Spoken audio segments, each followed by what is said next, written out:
In this video, we're going to talk about two of our most important techniques, reviews and responsives. First, I want to talk about responsive worksheets. Our curriculum, for example, in SAT math, is not just the 13 main sequence math worksheets, it is the thousands of worksheets that underlie them. And each of those worksheets addresses a particular skill. So suppose that somebody's having difficulty with combining like terms. That's not a time to start explaining how to combine like terms, nor is it a time to sort of do an off-the-cuff walkthrough. Use the existing worksheet because that's gone through many levels of refinement and practice and whatever. Now, you might have ideas on how to improve that worksheet, and that's good. We want that. That should be discussed after class. You mention it to the lead instructor, and then we'll change the worksheet to make the worksheet the best way to teach combined like terms. In other words, the off-script teaching and the off-script stuff like that is going to kind of take away the advantage. Not only is it going to be slower, and if you're working with more than, say, one student, it's going to become very difficult, but it's also not going to have gone through all the practice and polish and everything that we do to these worksheets. We go through these worksheets question by question. If a student misreads something, we change the question. If an instructor thinks that a student might misread it, we change the question. They are heavily refined, so we want to use what has actually gone through the refinement process, not just like what we have off the top of our head during class. If you have something brilliant off the top of your head during class, write it down and send it to me or send it to Chelsea or just tell the lead instructor that day.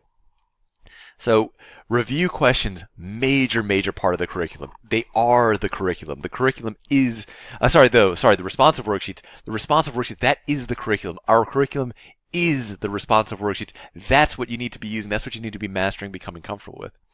Let's talk about the importance of review questions. If a student gets something wrong, you got to turn it into a review question. And here's why. Our curriculum is built assuming that you're going to do that. So instead of asking 20 questions in a topic, we might ask just one question, knowing that if a student struggles, it'll turn into a review question, and that question is going to be asked repeatedly. Now, that's based on the assumption that we're going to be pinning anything a student struggles with.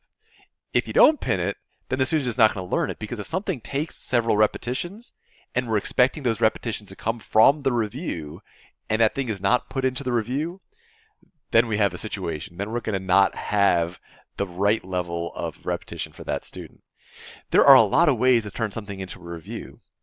The simplest way is you just type the word review and say the question. Let's say, what color are dogs? There's the review question. Let's say you're doing something that has an array, and hopefully soon everything will, but let's say we're doing something with an array. Let's say a student gets it wrong, and they write some nonsense, and I hit N, I can just hit the Add to Review button. It's going to come up all automatically. You can also, let's say we're doing M2.2, just as another example. If you're using the latest hotkey, you can highlight this, hit Control R, you can just type REV, that'll do it. There are so many different ways to do it, but however you do it, make sure if a student struggles with a problem at all, math, reading, grammar, whatever, make sure that you turn that into a review question. It is so important. Note that after a student gets a review question right, you can unpin it manually by just going to the pinned items and clicking unpin, or you can just type something like this, remove review, and it's going to list all the review questions, and I can, click something and remove it. And what that'll do is turn it into a future pop quiz question. That's another part of the permanent learning ethos that we have. If a student gets something wrong, it turns into a review, and then we begin every class with the review questions and make sure the learning is becoming permanent. If they get a review question right easily enough, we're going to turn it into a pop quiz question. That's going to come up 10% of the time. This is so critical to do. That's so critical because it makes sure that it's going into their permanent long-term memory. We start off by asking it every day, then we move to asking it 10% of the time. Now, it's very important that we never sweep anything under the rug. So if a student's really struggling with something, their natural instinct is going to be try to avoid the topic. Not often, But sometimes we're going to use a very, very, very draconian measure. It's called a subject lock. A subject lock means a student can work on nothing else but that subject. You only use subject locks for really important things like exponents, combining like terms, that kind of stuff. Something in grammar might get a subject lock. Here's how you do a subject lock. Subject lock, say, combine like terms. Now, this is a major move to do, so we don't do this casually. You might, for a student, do one subject lock the whole time that they're ever here, or maybe 0 subject locks. What does this do? It changes the channel purpose. When they come in for class, I'll show you that in a second, it sends a text message and an email to their parents letting them know this is all they can do. We don't want students to just hop from topic to topic like drunk frogs. We want to make sure that they're sticking with a thing. They're not able to avoid a thing. We want to make sure that if the student's like, oh, I guess maybe it's combined like terms not that important, and they might think that they're wrong. We need to make sure they learn combined like terms no matter what.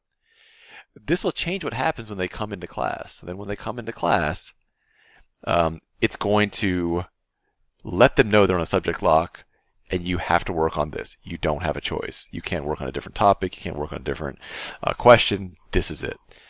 It's an extreme measure, but it's an important one to know about because it really highlights how seriously we take this idea that if a topic is important, we're not going to let a student choose to be bad at math. Some students don't think that exponents are important. It's very common. They're like, oh, a small number, it's stupid, I'm not going to do it. Clearly, knowing about math, saying that exponents are unimportant is not a good way to think about math. It's okay that they think that they come in thinking that. They can even keep thinking that. What's not okay is if they actually can't work with exponents, if they don't know how to do exponents. So we have to make sure that happens. So, subject locks, make sure you're using review questions, and make sure that before you start launching into off-script explanations, that you use the worksheet that we've developed for that situation. And we have 1,000 worksheets, more than 1,000 worksheets that are these responsive worksheets. That is the backbone of this program. Practice using it. If you don't know what the responsive worksheet is for something, just ask the lead instructor. They'll tell you. If you guys have any questions about this, just contact me or contact Chelsea.